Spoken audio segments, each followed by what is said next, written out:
I'm Anil Kumar, and in this video I'm going to discuss absolute function inequalities.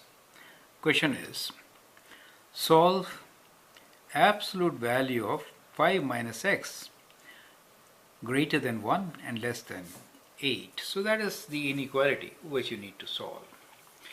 You can pause the video, answer the question, and then look into my suggestions. Now I prefer to write this absolute function with positive x. So that is to say, we could actually rewrite this expression as 1 is less than absolute value of minus, so I'm taking minus outside, x minus 5, right, less than 8. Now absolute function, you always get positive value, correct? So you could rewrite this as 1, and this absolute function becomes absolute x minus 5. Do you get the idea? So 5 minus x absolute value, or x minus 5 absolute value, is one and the same thing. But it makes huge difference when we kind of work with equations. Okay, now that's the first part. And now what we are going to do here is we'll redefine x minus 5 absolute value as a piecewise function, right? So you can write this function as absolute value of x minus 5 equal to, it is this positive value x minus 5 if this part is positive, that is if x is greater than equal to 5, right? So if x is greater than equal to 5, we get positive value inside. However, it is negative of this when x is less than 5. For example, if I write 4 here, 4 minus 5 is minus 1. Absolute value is plus 1. That means negative of negative 1. Correct? So we have redefined our function as a piecewise function. And now let us understand the graph of this function. So we'll do or solve this inequality both algebraically and with the help of a graph. Now we'll make a rough sketch. So we have x minus 5. That means absolute function has moved 5 units to the right. So let's say this is 1, 2, 3, 4, 5, right? So this is 5. So at 5 the value is 0, and at 6 it is going to be 1, right? So let us say this is 1 for us, right? Even at 4 it is going to be 1, right? And if I write this x as 0, then it's going to be minus 5, or absolute value is 5. So let's say this is 1 for us. Then we have 2, 3, 4, and let's say this is 5, right? So this is 5 for us.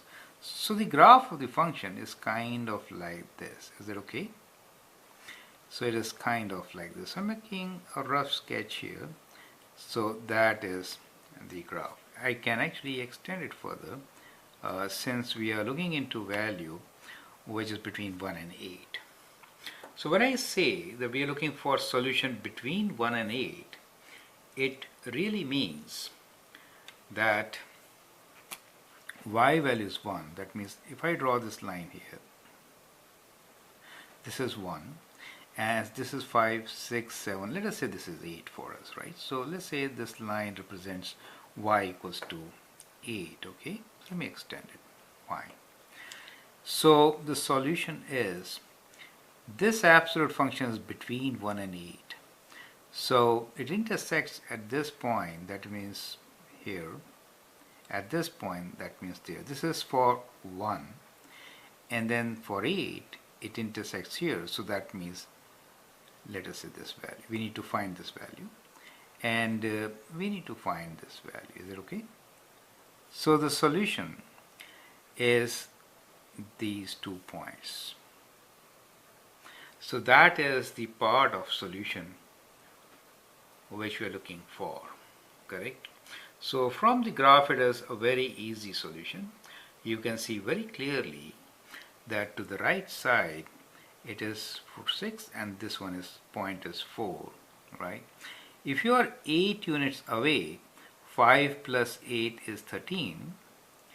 I mean 5 plus 8 is 13, and 8 units on this side of 5 will be 5 minus 8, which is minus 3, right? So graphically we do have a solution here, and the solution seems to be between minus 3 to 4 and between 6 to 13. So that is the solution which you can very easily get from the graph itself, right?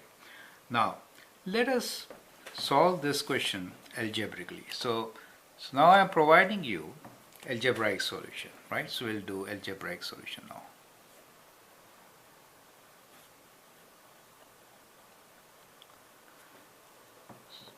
So whenever you solve algebraically, absolute function with respect to its definition should be broken down into two parts, right? So because two pieces always.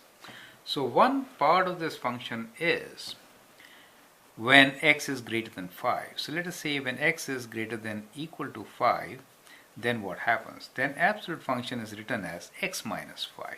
So we'll replace this inequality as 1 is less than x minus 5 is less than 8. When x is less than 5, in that case we need to write this as minus of x plus 5. Is that okay? I open this bracket. That is the absolute value. It should be between 8 and 1. So these are two different inequalities which we need to solve. Let's begin from here. Subtract 5. That means 1 minus 5 minus x plus 5 minus 5, 8 minus 5. 1 minus 5 is minus 4, and here we get 5 minus x, and here we get 8 minus 5 as 3. Now when you multiply by negative, all these inequalities sign will change, right? So minus 4 becomes 4, that reverses x, it reverses, this becomes minus 3.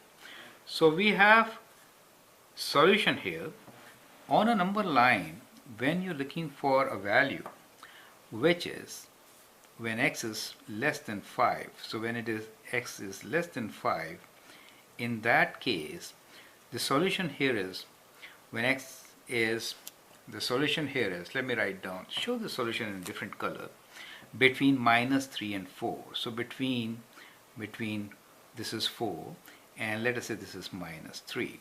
So it is between these 2 points. Do you see that? That is what the solution is. Correct? So we do get a solution which is similar to this between minus 3 and 4. So that is the solution. Do you get it? So that is one part of the solution. Now let us solve the right side. We'll add 5 on each side. So we get 1 plus 5 less than x minus 5 plus 5 less than 8 plus 5. That is 6, and this is x is between 6 and 13. Now we are considering this time on a number line all the values greater than 5. So that means we are considering this time greater than equal to, right? So also include in this point everything to the right side of 5. And we do have a solution. It says the solution in this interval is from 6 to 13, right? So let's say this is 13. That is the solution from 6 to 13.